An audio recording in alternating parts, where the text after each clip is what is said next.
Hi, Mr. Hopkins. So, I guess this is my video wellness screen. M.Blank, as you know, nice to meet you. Ha ha ha, very funny. Okay, so, first thing on the list, first dimension, emotional well-being. The ability to feel and express the full range of human emotions and to control them rather than to be controlled by them. So, where am I? Where am I going? Alright, so I guess I am at the point where sometimes my emotions control me and sometimes they don't. So, generally, I am a very emotional person. You know, I cry like a lot.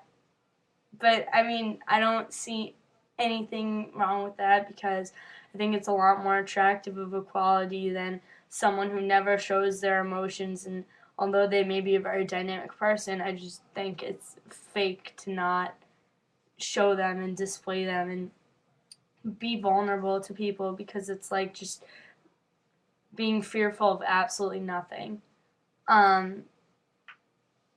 So, I don't know. I mean, I think that those emotions really help people to relate to you, and it makes you seem less scary, less like a stranger if you let someone know you had a rough day. So if you are at like the Starbucks coffee counter and you're all frantically there and you're like, oh gosh, my car just got towed or something, that really gets on my nerves. That's a lot better than just being really just a stuffy person in general and not relating to others, So I guess that's where I am, is at that point where I'm perfectly open to telling people how I feel.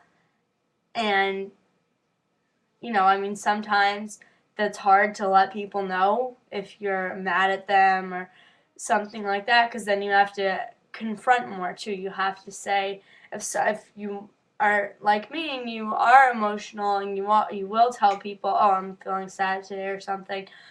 But when you're with someone and they say something that annoys you or hurts you, and then you do something, I guess, and they say, oh, is there something wrong? You can't.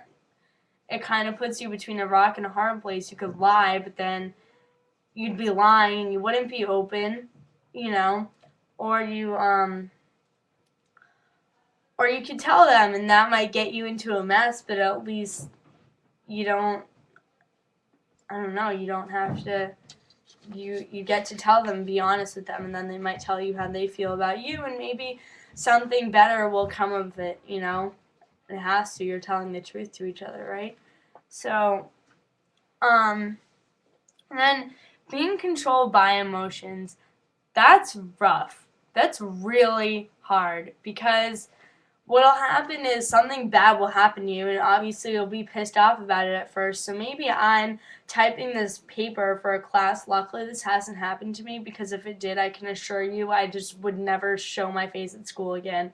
Where you're typing a paper and all of a sudden your computer crashes, completely bombs, and you're an idiot for 2 seconds and forget not to save whatever you're writing, and then you have to rewrite it all over again, and you might have had something super good in the last one or something like that. And that is something where, yeah, you can get controlled by your emotions. You can get angry. If that happened to me and then all of a sudden my mom said, oh, Margot, do you want a glass of water before I go to bed? I might say, Mom, I hate you, shut up, go die.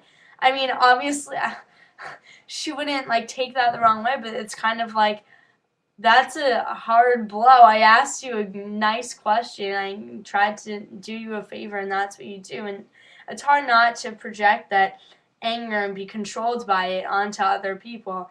And even to just do stupid things. Like if I get mad at my dad, I might say, oh my God, I'm going to go pop his bike tires and pretend I know nothing about it. Obviously, that's not good. That's acting kind of like a child in some ways, but it's just not good. But like them, you just can't help it sometimes. You know, sometimes you're just so unfathomably angry that you just gotta let it all out. And sometimes you will have to, yeah, like let it out on that one person. But then you apologize later and say, "Oh, look, I'm sorry. That was really out of hand. I shouldn't have done that." So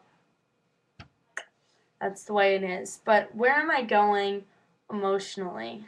I guess I'm going to. I want to. I feel like knowing where you're going emotionally is just letting your life happen, because the more you let your life happen, the more different life experiences you have, and you can experience in that way. You can experience emotions you didn't even know existed. You know, I could get in like I could. What if? Okay, what if in 10 years I'm in a car with a friend, okay, and we're driving along a road, and then all of a sudden we die or she dies in a car accident, and I don't. That's a traumatic, horrific experience, and I'm sorry for like the really dark example, but I don't know. I don't have any idea how that feels at all. That opens up a completely new realm. That why was it? Why wasn't it me? I just watched one of my best friends die in a car crash. She didn't get to live the rest of her life. Um, we were in the wrong place at the wrong time. Things like that. Like that, I've never felt anything like that before, and I hope I don't, or at least not for a very long, long time. And that's traumatic, and I don't, I mean, that's where I'm going, is I'm going to the places where I might have to experience those things that no one wants to, but everyone has to at some point. So I guess that's where I'm going, but I'm also going to a place where I can share my emotions with others, and maybe that'll empower them to share their emotions, and maybe share other thoughts that are linked to emotions. So I might go and meet someone in my life and talk to them and get to know them, and they'll see that I'm an open person, and then maybe they'll open themselves up, say, "Oh yeah, you're an open person. I can open myself up to you. I can say, look, I have a dream of opening a bakery called Sweet Sally or something." I don't know. But you know what I mean? So I guess that is emotional. I just think it's important to let people know how you're doing, how you're feeling, because if you don't, then all of a sudden you might drop a bomb on them one day and they might be weirded out. I don't know.